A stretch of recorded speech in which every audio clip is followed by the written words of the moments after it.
the big news obviously is stage two, and there were more than 1,000 pages of documents to wade through, and I'm trusting you've read every letter of them.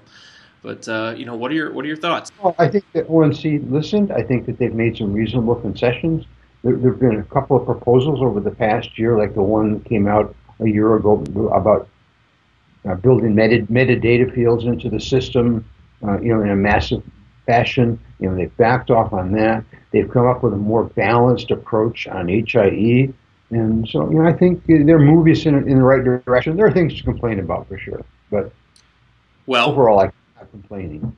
well, let's. I was going to ask this later, but let's ask it now. What is something that you might complain about? What's going to be a challenge for you as a CIO? Well, I think the first challenge is really thinking out the overall plan because we're marching towards stage two. Now, in my organization, we have attested in our hospitals in fiscal 2012. So in fiscal 2014 would be the first year for stage two for us. Our physicians similarly will be 2014 calendar year. But at the same time, we're doing our ICD-10 transition, and we really need to think through how much change we put the physicians through to deal with the documentation requirements around ICD-10, along with the changes for meaningful use. As SNOMED will be the problem terminology, which is different than ICD-10. So we got to help these docs. I totally appreciate our CMIO who said you're not going to get these docs to learn two different standards. Right. So I think that's going to be probably the most interesting thing to tackle. And have your vendors been taking an active role in this and been very proactive in reaching out to you? Our vendors have both been really good. They've both.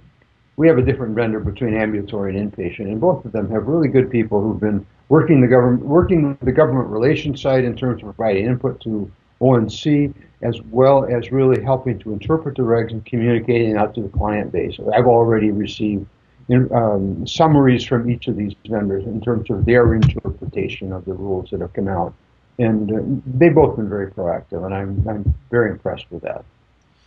It's not an easy topic when you look at a combined, over 1,000 pages of regulations between meaningful use and the standards. Yeah, obviously this is a lot of work for everyone involved. But in your view, at the end of the day, is it worth it? Oh, it's definitely worth it. We're probably one of the few industries that has so much diversity.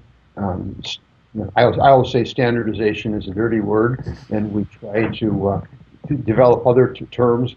We're reducing variation, we're developing uniformity, and so forth.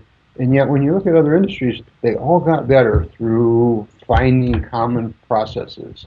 At HIMSS 2 years ago, Captain Sullenberger spoke about the same thing that they went through in the aircraft industry, and he really spoke passionately after having been working with this for 25 years in another industry, and said, our performance is not acceptable. Mm-hmm. And so I think that the direction we're going is wonderful. I don't think that we can specifically say that the high-tech dollars are going to have a return on investment for many of the providers. $44,000 doesn't cover the cost of an individual physician putting in an EHR. The long-term health care of the community probably balances that, though.